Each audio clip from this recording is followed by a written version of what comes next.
Halo semuanya, apa kabarnya? Semoga teman-teman semua di dalam keadaan sehat. Pada video kali ini saya mau mengajak teman-teman menyaksikan Bung Salvator yang dibungkam oleh Profesor Mahfud ya. Jadi dalam sebuah debat Bung Salvator ini nyenggol-nyenggol Profesor Mahfud gitu teman-teman, dan akan dibantah dengan argumentasi dari Profesor Mahfud. Bagaimana videonya? Coba kita simak dulu bareng-bareng. Gratifikasi. Kemudian Prof mengatakan lagi nih, ini clear soal Kaisang. Ada nggak pejabat lain? Ada nggak? Mahfud misalnya. Banyak, Prof. Pak Mahfud. Profesor Mahfud. Banyak. Maksudnya gimana? Kalau Profesor Mahfud diajak oleh Pak JK naik private jet dalam rangka konferensi HMI di Makassar, itu gratifikasi bukan? Gratifikasi apa nggak, Prof? Saya akan tunjukkan bahwa saya paling rajin melaporkan gratifikasi. Oh ya? Iya, saya lapor. Di momen apa saja Pak? Bisa disebutkan? Satu, saya pernah dapat honor hadiah hari raya. Saya paling tidak, saya ingat 7 ya. Hadiah hari raya dari Pak Sutioso. Pak Sutioso itu waktu itu Ketua Asosiasi Pemerintahan Provinsi. Lalu datang stafnya. Pak ini THR dari asosiasi. Loh, kenapa THR? Karena Bapak menjadi narasumber di studio. Setiap saya narasumber, kan sudah dibayar. Enggak Pak, udah kembalikan aja. Enggak Pak, terima aja. Saya serahkan ke KPK. Diambil oleh KPK.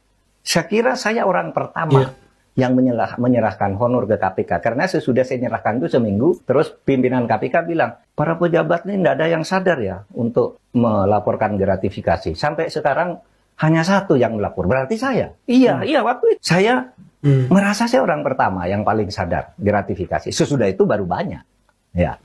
Yang kedua, saya pada tahun 2010 Ketua FK nih, terpilih menjadi tokoh pembaharu dari Koran Republika. Ya, setiap tahun ada mereka itu ya. Apa? Saya diberi trofi tokoh pembaharu, lalu diberi uang puluhan juta.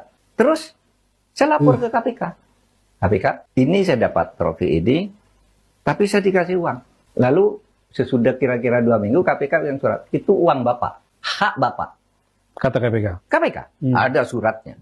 Yang ketiga, saya dapat hadiah lebaran kurma 2 pak besar. Kurma Dari Dubes Arab Saudi. Dari Dubes Arab Saudi. Saya antar ke KPK nih. Saya dapat kurma. Saya ketua MK nih. KPK-nya nyurati, Pak, kalau begini dimakan aja, dibagi katanya. Iya, Lah aturannya kan kalau diberi dan laporkan. ini nilainya mahal lah ini. Iya. Karena dari Saudi dan yang bagus. Udah Pak, dibagi aja ke karyawan Anda. Bagi sini, kalau di sini letakkan di mana katanya. Nah, sejak itu lalu KPK kirim surat edaran. Kalau ada THR hadiah parcel lebaran yang sifatnya makanan, nggak usah lapor ke KPK, bagi aja. Begitu. Itu karena saya melapor. Oh ya. Ada laporannya pasti ada. Tercatat. Itu diberitakan oleh koran. Yang ketiga, Yang keempat. ada teman saya, almarhum sekarang kayaknya, Kiai Badar Ali, Ketua NU Riau. Suatu saat nelpon, saya kangen sama Bapak. Oke, ke kantor. Habis pulang itu dia ngeletakkan, Pak, ini souvenir. Karena bilang souvenir, sudah Pak, saya kira kan gantungan kunci apa gitu. Habis itu dia pulang. Saya buka, loh, Mas, ada tanda belinya itu. Baru beli Mas. Loh, saya serahkan ke KPK. Ini Pak, saya dapat uang. Dipanggil orangnya nangis-nangis. Loh Pak, saya ini enggak nyumbut, enggak apa nih. Saya kangen sama Pak Mahfud. Nangis dia. Saya ngasih ini enggak nyumbut, enggak ada urusan. Tapi oleh KPK dirapas. Ambil. Saya bilang. Ambil. Tapi orangnya akhirnya bermasalah dengan KPK. Dilepas, enggak punya maksud dia, enggak punya urusan, hanya kangen dulu kalau saya kampanye PKB itu dia nemenin saya sampai ke pelosok-pelosok itu, gitu. Tapi dia dipanggil ketakutan. Waduh, kasihan. Saya tidak tahu kalau akan dipanggil. Kenapa nggak tahu? Dipanggil orangnya, dia diberita, nangis dia di telepon itu. Tapi saya kembalikan. Kalau enggak salah lalu dilelang oleh KPK menjadi berapa puluh juta gitu, atau berapa belas juta gitu. Ada muat di koran nih dari Pak Mahfud itu. Waktu saya ketua MK, mantu kan? Iya. Mantu kan banyak orang ngasih duit tuh. Saya catat satu-satu. Nih. Kado-kado masing-masing ya, kado uang. Saya serahkan KPK, Pak, ini ada orang ngasih uang nih. Saya bilang, oh ini hak Bapak, yang ini kelebihan nih, milik negara karena lebih. Jadi sampai satu-satu diteliti oleh KPK. Iya, diteliti.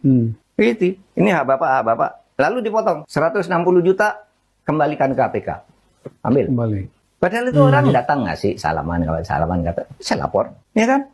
Itu waktu saya mantu ketua KPK, waktu saya ketua FK.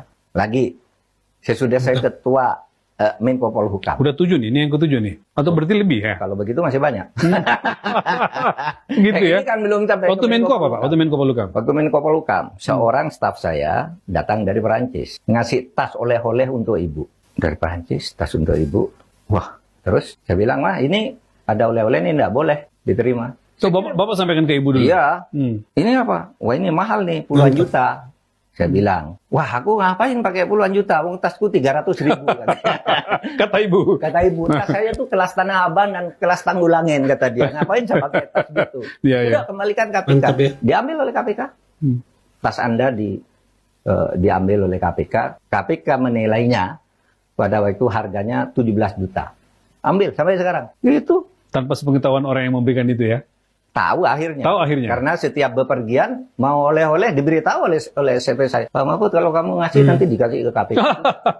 Akhirnya dia minta maaf juga. Oh, oke. Oh, iya minta maaf. Karena nggak ada maksud maksudnya Pak, cuma penghormatan ke Bapak. Penghormatan ke saya. Kira-kira harga tas yang cocok untuk ibu yang ini. Ya, itu ya teman-teman video yang kita saksikan yang diedit oleh Mas Kem TV ya teman-teman. Nah di situ luar biasa ya yang saya kagum bagaimana proaktifnya Profesor Mahfud ini melaporkan segala sesuatu yang dia terima di saat pada saat itu ya menurut cerita Prof Mahfud tadi belum umum gitu.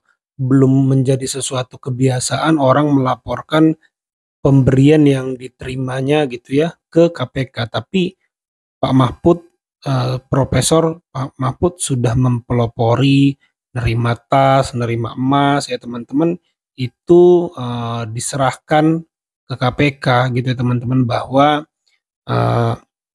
Profesor Mahfud menerima barang ini dan barang ini gitu. Jadi apa ya, salut ya. Jadi ini salah satu sikap baik yang patut ditiru oleh pejabat lain, sikap proaktifnya Profesor Mahfud, sikap inisiatifnya untuk melawan korupsi, kolusi, nepotisme, gratifikasi juga di dalamnya. Ya, jadi ya kenapa Profesor Mahfud ini kalau kita lihat nggak ada takutnya ya, karena dia tidak tersandra oleh kasus hukum apapun. Jadi orang bebas, teman-teman bisa lihat betapa beraninya Profesor Mahfud ini melawan korupsi ya. Dia sebut ini, dia sebut ini, dia sebut ini.